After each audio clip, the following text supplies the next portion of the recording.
will be your teaching assistant for the machine learning course this year. I believe you already attended the first lecture with Professor Stanley. This is the first exercise section.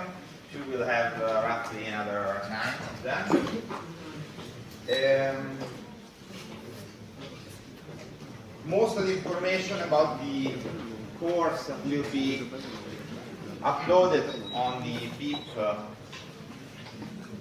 platform, but if you need anything else or if you need any contacts from me, that's the website you should go to, okay? So for instance, if you at some point need an appointment or you need to send me a mail, here's where you can see everything, okay? See any information you need, or most of the information you need. I will try to also upload the schedule for the exercise session in the teaching part of my website. I thought I did it already, but it's not working. So I will have to check again. Yeah, maybe it's.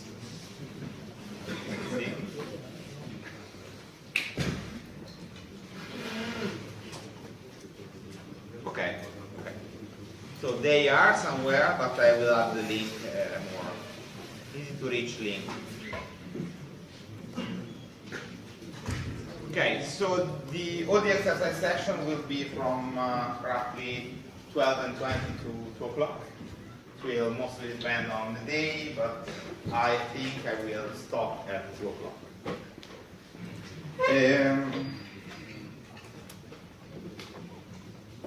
The exercise section will be divided into 2 main parts.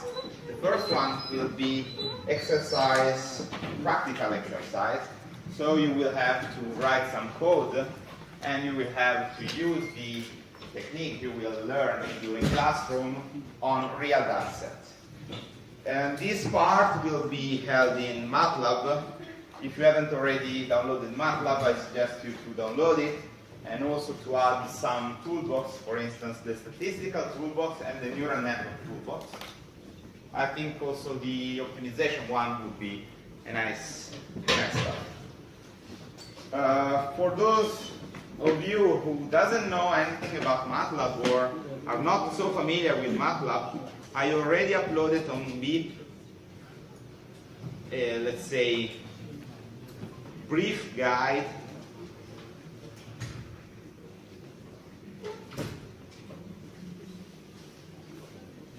on the basics about MATLAB. That's not compulsory to read it or know anything about this lecture, this paper, but I suggest you to at least read it once, since we will use most of the things I listed here.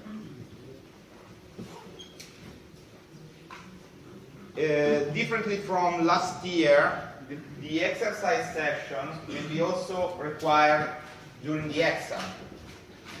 And differently from last year, I will provide you some really basic example, and you will have to go through this example before the exercise session, and then during the exercise session we will perform some other experiments, some other coding on different data sets. And these other exercise will be of the same kind you will see on the exam on July, something like that. Okay? So you are required to know how to write MATLAB code.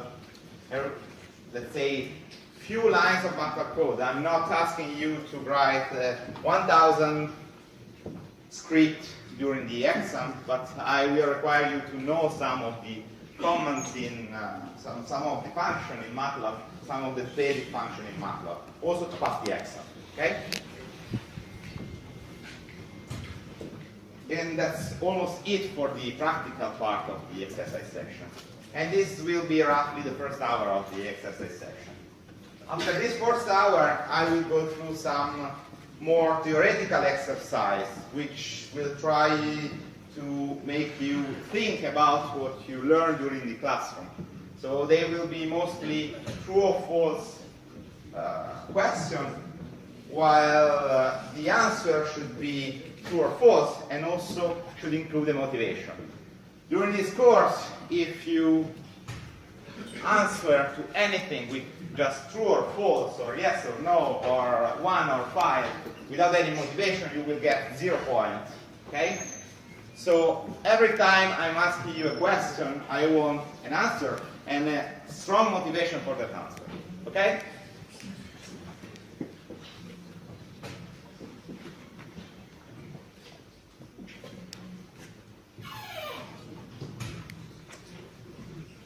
Okay. I think for the bureaucratic part, it's enough. Today we will go through a slightly different exercise session, since we will have a brief recap about statistics, about distribution, about probability, about confidence interval, and so on. I think that for some of you that will be trivial or boring, so I'm not constraining you here. If you want to leave, please go. That's just to try to level your knowledge. Everything I will show you today will be the basis for everything you will see during lecture and also during the exercise session. Okay? So if you don't understand something, please ask me. That's not a problem. Because if you don't understand that, what I'm showing you today, I'm quite sure that you won't understand anything in the next session. Okay? Is everything clear? Yeah. Perfect.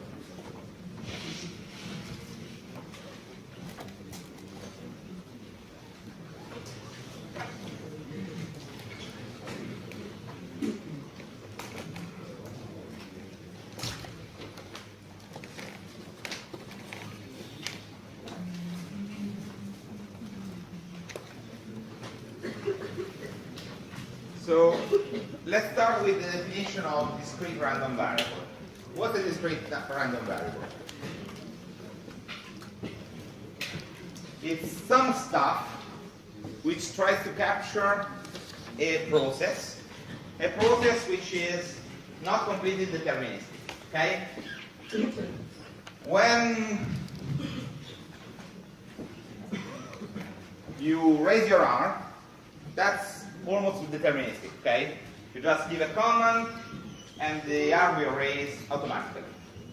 While when you try to, let's say, run a Formula 1 car, that's way more difficult, okay?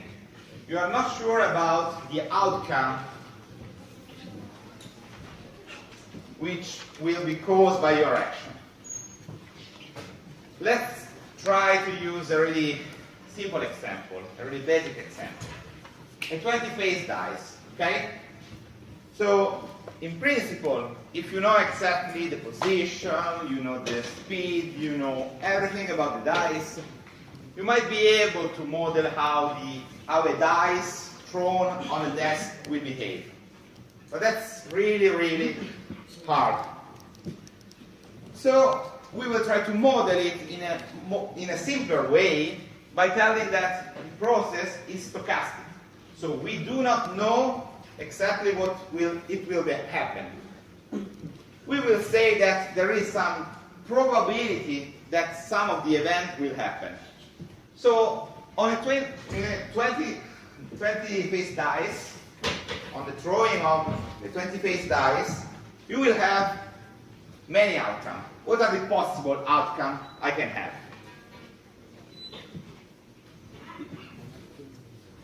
One, 2, 20. Okay? I have a dice, I throw a dice. The outcome will be from 1 to 20. So that's the space of the events.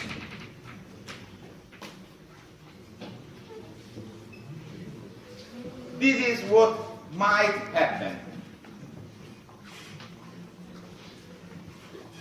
In this case, they are mutually exclusive. Sometimes it might happen that they are not. Okay?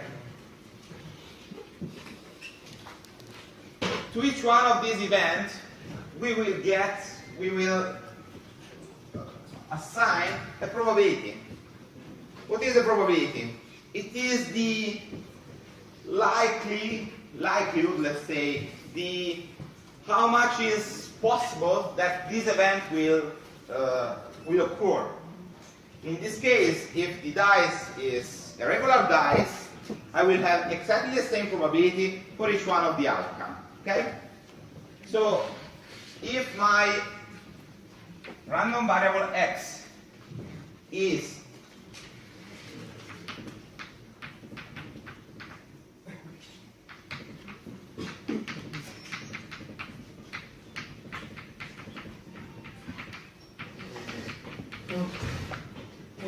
the outcome of a 20-face dice,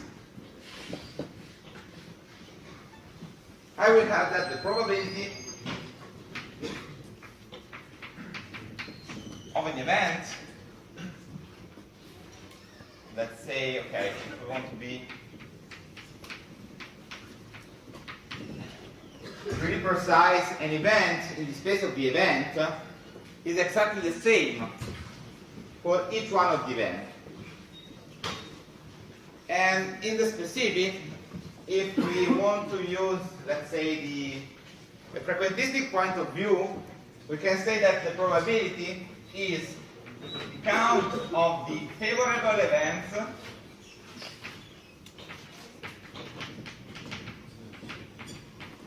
divided by the count of the possible events.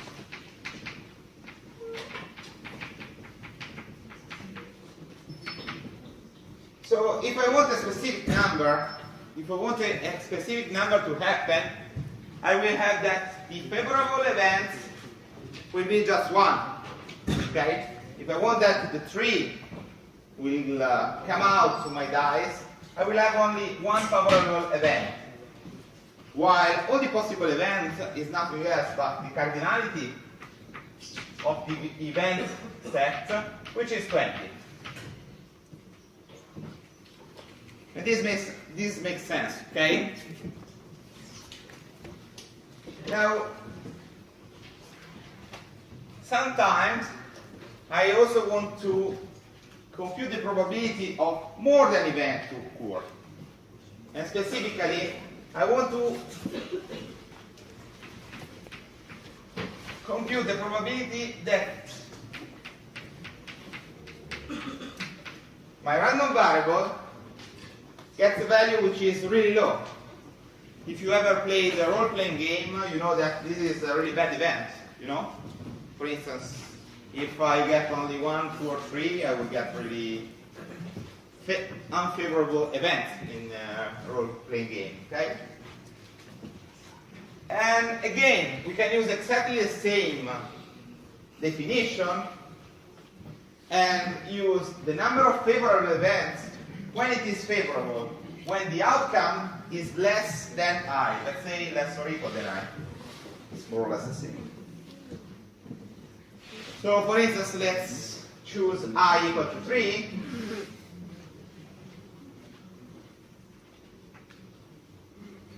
If I choose I equal to 3, I will get that the favorable events of my random variable x are 1, 2, and 3. So I will have 3 favorable events. So the events which satisfy the inequality, while I will have 20 possible events. Okay?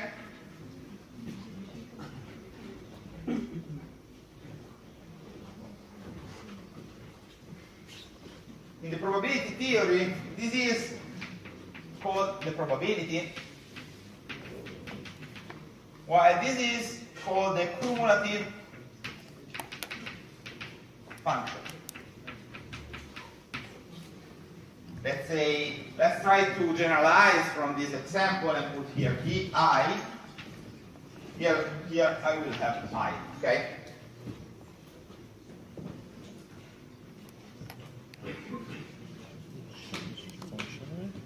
So these two stuff tells me how much is likely that something will occur, even if I'm not sure that that event will occur. Okay? There are two other quantities which are really interesting when we are talking about random variable. Okay, there are some properties on these two functions which are quite trivial. Let's try to infer some property about this probability and cumulative function. For instance, here, can I have a probability which is less or equal than 0?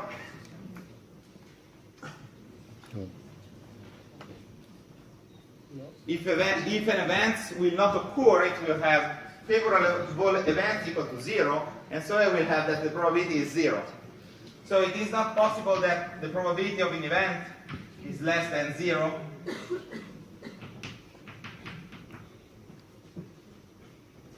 And again, the most favorable, say,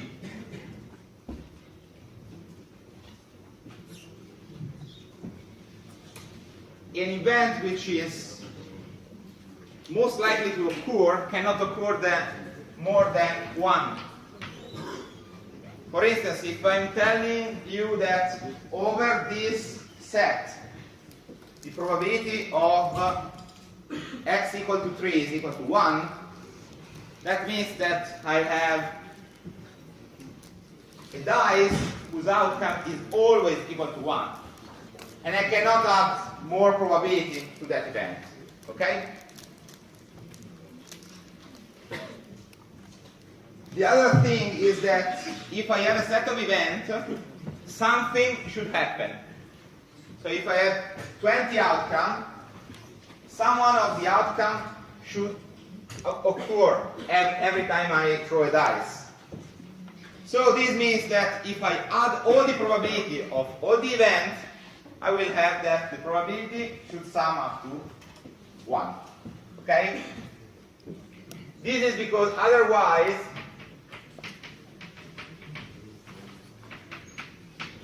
we didn't take into account some event. Okay? If this probability would not sum up to 1, we would have some other event which is not in the event set, which sometimes occurs. Okay?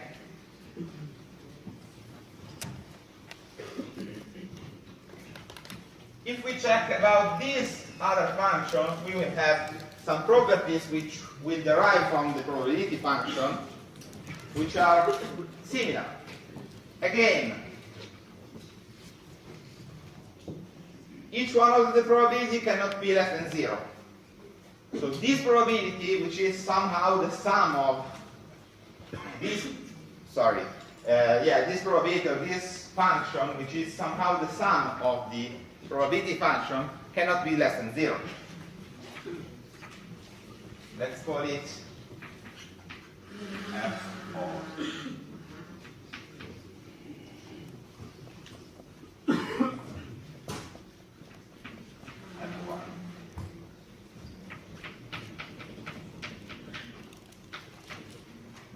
And again, it cannot sum to much more than 1, since let's check to the dice with the dice.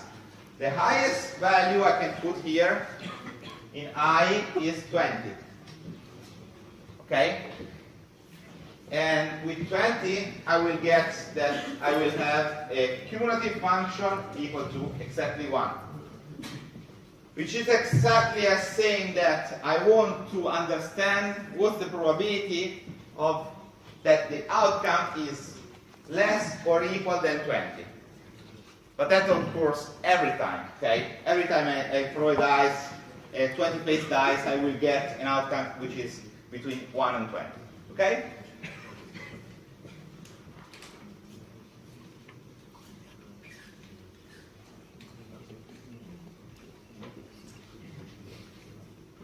If I try to evaluate this function for an I which is smaller than the minimum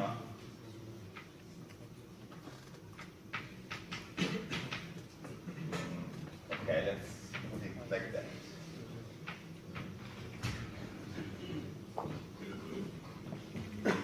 If I'm trying to compute this function for an I which is smaller than the minimum of the number in the event set, what should I get? 0. 0, okay? Because I do not have, this happens, the probability that x is smaller than, let's say, minus 20 in this case, is 0, because it never happens. And exactly the same if I choose an I which is greater than the maximum, I will get 1, okay? Okay?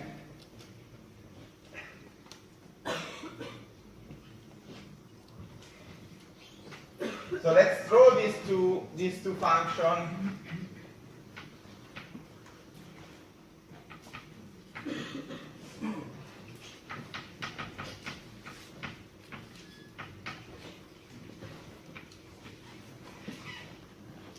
On a Cartesian axis, okay?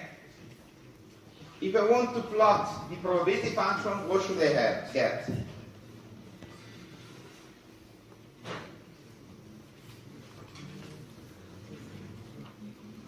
Somebody of you was drawing a straight line.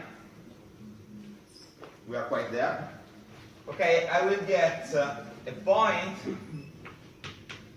at height 120 over 1 over 2 till 20. Okay?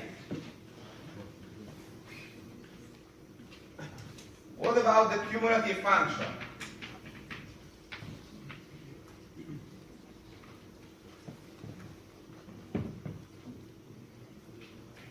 Okay, here we wrote that if I'm evaluating this function for a number which is less than the minimum, I will get 0. So up to 1, my function will be 0.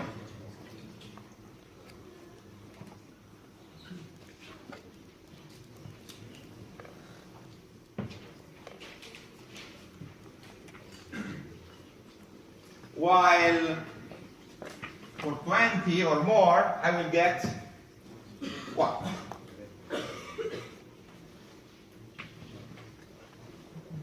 What happens in the middle?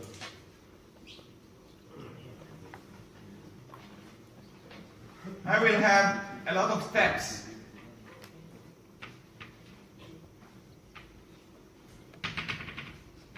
Okay? Each one will be 1/20 greater than the previous one. Okay?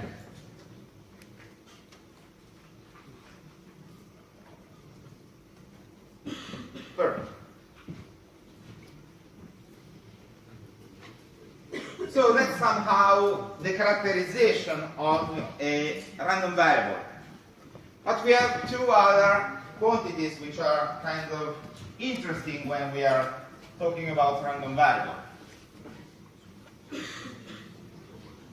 The first one is the expectation.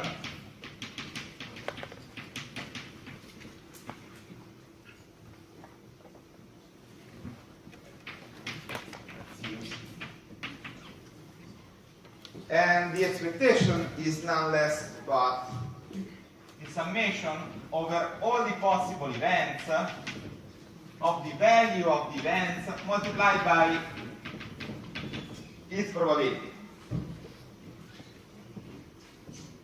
And this tells you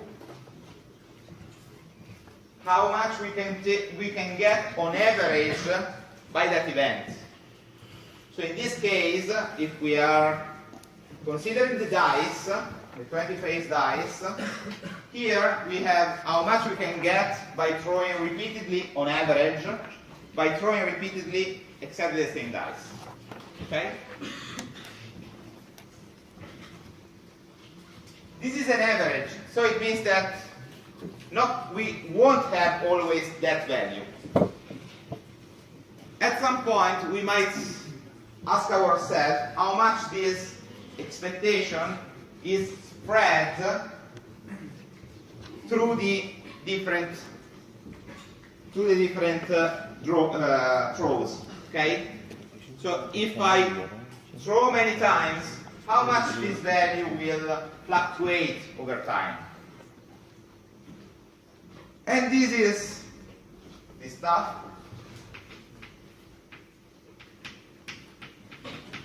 is captured by the variance.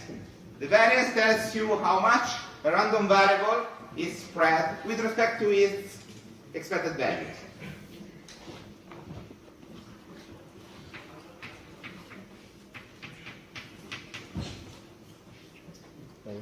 And since it is a spread, it is something like that. We want to evaluate how much each value is different from the expected value. Then we square it, since we want that this distance should be always positive. Okay? So even if we have a value which is lower or higher than the expected value, we want that this measure will increase. Then we have to sum up with respect to each event. And at last, we want to average with some weights which are proportional to the probability.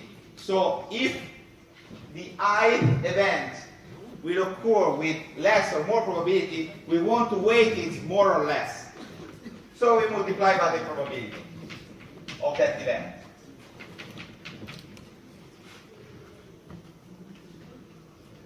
Okay? So that's just the meaning of the variance. This is the formula. The intention is to understand how much the outcome are spread with respect to the average. Okay? To the expected value. Okay?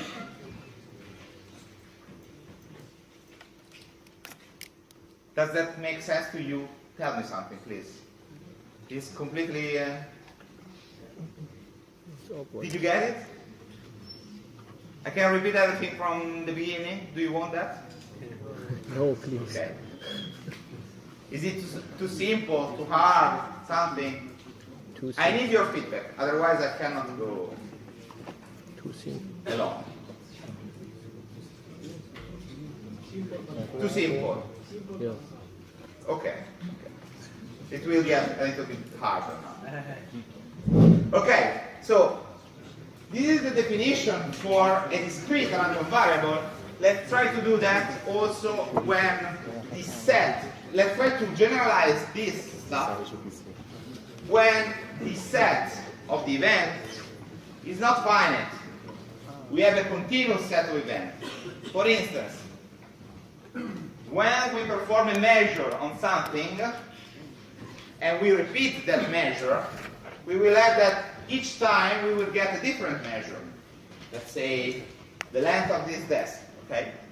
We can model that measure as a random variable. Let's try to do exactly the same we did for the discrete random variable, also for the continuous one.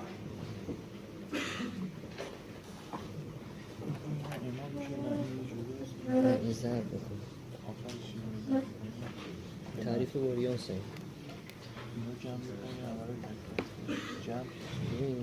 چون برای آمار ما یه میانگین میگیریم. So, this time, the space of events is omega, which is contained or equal to the real number. Okay? میشه فاصلهش تا این میانگین چون ممکنه این Now, if we put a probability over each one of the points in our set, let's say even a really small probability over each one of the points, how much probability I will get over all the sets?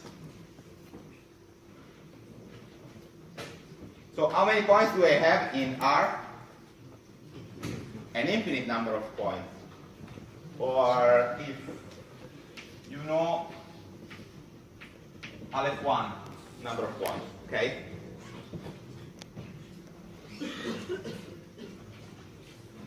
So if I even put a slightly probability over each one of these points, I will get an infinite probability. And I don't want that. So I need another definition. In this case, I'm not using a punctual probability, but I will have to define a probability distribution function, which is nothing else but the probability we get before over a small interval over the event set. So my probability distribution will be the limit when delta x gets to 0 of the probability of big X being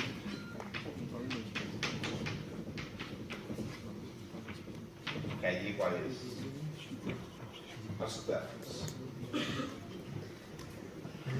So let's try to understand what exactly happened. Here we had only a finite number of points, and we got a finite probability for each one of them. Now, if I did exactly the same with the dice getting in a continuous set of events from 1 to 20, I would have got a probability, an infinite probability, okay? So, what I'm doing is the following. Okay, I'm not specifying the probability for each point. For each point I will have 0 probability. But, if you take a small enough interval over the space of the events, you will get this function which tells you how likely are the values around that point. Okay? So this is a generalization with respect to before, and still with this definition we can just use some function such that their integral is exactly equal to 1, like in the probability, like in this great case. And as well, we can define a cumulative function as the integral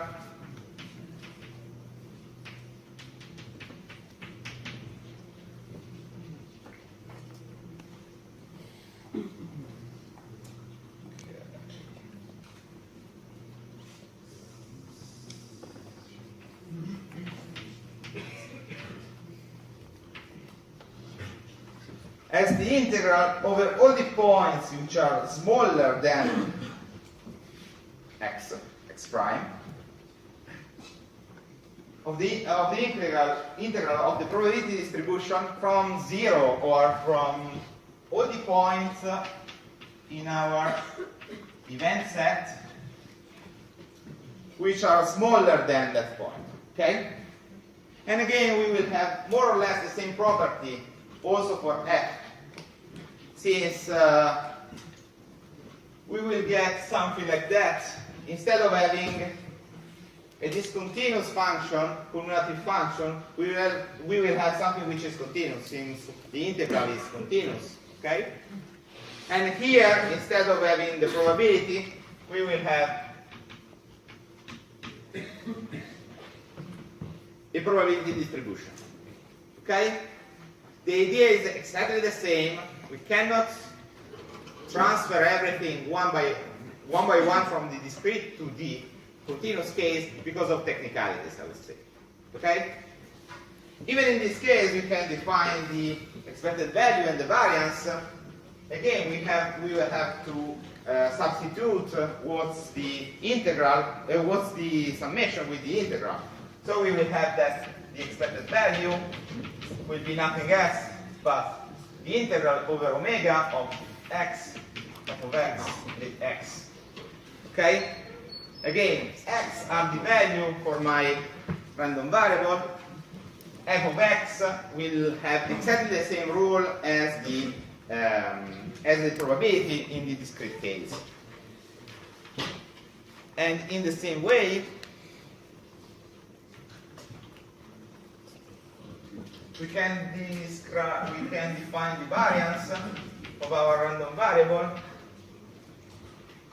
Again, we want to weight with respect to the probability, and we want to evaluate the spread of our random variable with respect to the mean. Okay?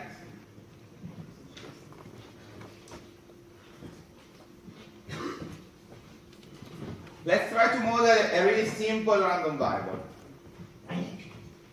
The uniform random variable over 0, 1. So omega is 0, 1.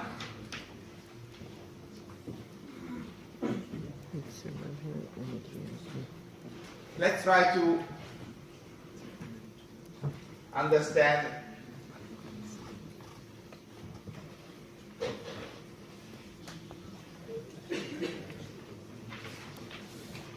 what's the shape of the probability density function for, and oh yeah, this one is also called the CDF, cumulative distribution function.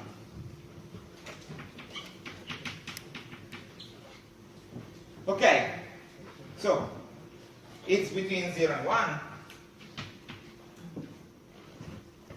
and it's uniform. Okay, so since it's uniform, we cannot have that any point have a different probability distribution function. So it will be a constant line. And since the integral should sum up to 1, what's the value we should get here? 1. What about the CDF? Again, we will have more or less the same property as before. Before 0, we will have 0 as value. And after that, we will get 1. After 1, we will get 1. Now, this is nothing else but the integral of this function. So what's the integral of a constant? X. So it's just a line, a straight line, okay?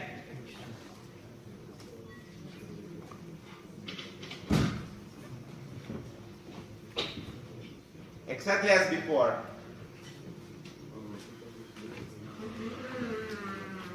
Before we had something like that, that our f of I was a summation of probabilities.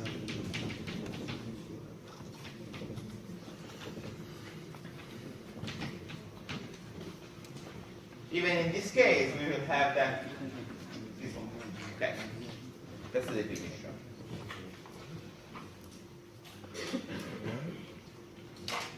Okay? Please. I believe that in your PDF definition you should divide the argument of limit by reference. Really would be almost always clear.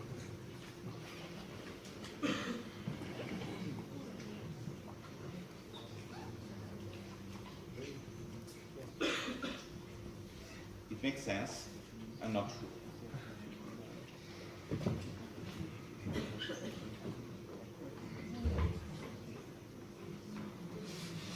So that would be the incremental ratio. Sure.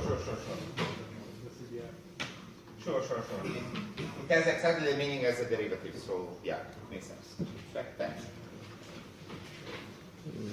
Still addition. Okay. So I want you to get the big picture, okay? Not the details, since I'm not doing everything in a formal way, okay? Probably the mathematical engineer in this room will hate me for doing something which is really rough, really, let's say, imprecise. But I want you to get what we are going to handle from now on, okay? Okay, so these are the stuff we will handle. How we will handle them? With MATLAB, okay? Since we will be able to create a random variable with MATLAB. What are the actions we would like to get from a random variable? We would like to know the distribution of a point, okay? The SF function, which is also called PDF. As well, we will need something which will tell us the cumulative distribution function. And the last thing we would like to do is just to, if it is a die, we want to draw the die multiple times. So we want to draw a random sample from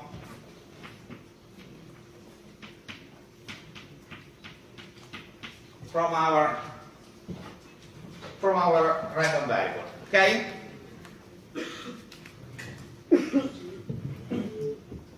Let's try to do something really simple. Okay. So if you have already read the PDF I uploaded you in MATLAB, you will know that at first we will have to clear the variable workspace, to clear the history of our MATLAB window, and at last to close all the figures we already opened. In order to make a random variable with MATLAB, we will have to use the command makeDist. And then we will have to specify the type of our random variable and then some parameters.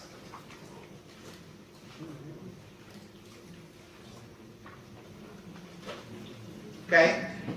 Clearly, this doesn't work. I listed here some of the most common random variables that you could need. Okay? So for instance, if we want a Gaussian distribution, we need to specify that our makeDist has its first argument as normal, and we have to specify the mu and sigma parameters. What's the mu parameter? That's nothing else but the expected value. And sigma is the square root of the variance. Okay? So if we want to have a standard Gaussian distribution, we have to do something like that. Make this normal. A standard Gaussian distribution has 0 mean and standard deviation equal to 1. Let's check. Okay.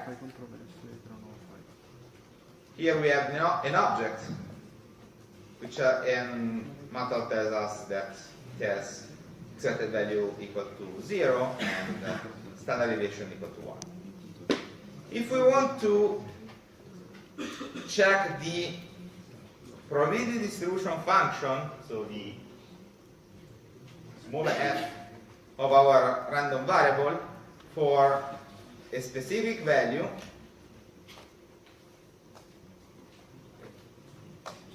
so for a specific value of the space of the events, we just have to call it like that, okay?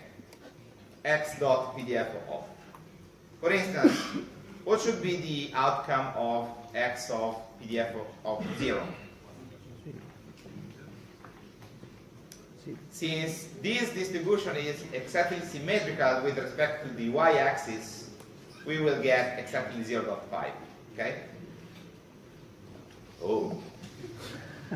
No, okay. Yeah, I'm done. Okay. Since what should be 0.5? The CDF, okay? So the Gaussian is shaped like that.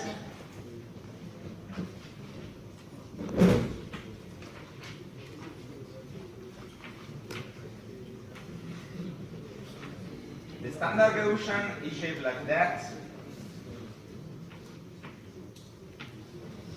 And since it's symmetrical, we will have that in 0, the integral from minus infinity to 0 of this function should be exactly equal to 0.5. Otherwise, the entire integral will be 1. Okay? So, this is the PDF. This is the CDF, and it should be something like that.